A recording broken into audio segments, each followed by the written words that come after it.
Welcome to the Balanced Body Mind Energy Digestion Hormone Coaching Program.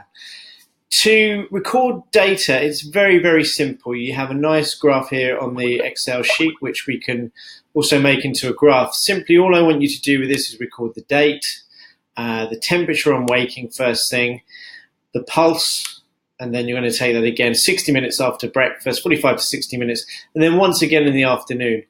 Bearing in mind that the temperature, which you can take with just a nice bog standard electronic thermometer, sometimes buying two and checking that they're both on the same wavelength is a good idea. They're very, very cheap. First thing you can do is stick it in the armpit for 4 or 5 minutes and take the temperature. What you can do in the initial stage is also compare that with the mouth temperature.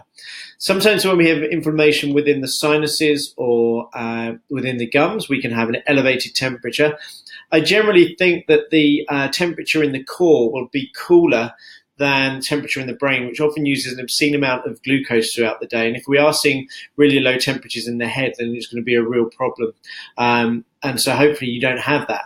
Another way to take the pulse, you can either take the pulse by taking it from the radial artery, which is just here on the outside of the wrist. You can take that for 60 seconds. You can also do that with the carotid artery. And if you're really lazy like me sometimes, just get a simple pulse oximeter or another heart rate monitor, and you can just stick that in there and get your average pulse. It's really important for me to see this data combined with the food that you're eating and all of the interventions that I suggest for you to go away and experiment. And if I don't get these details, it makes me really hard for me to continue giving you advice. It's not going to be forever. It's a very cheap and a very reliable method of making some observations about what's going on from your perspective. So once you send me the data, I can get the ball rolling and we can start making some changes. I'm really looking forward to working with you. If you have any problems, please feel free to get in touch. Thank you.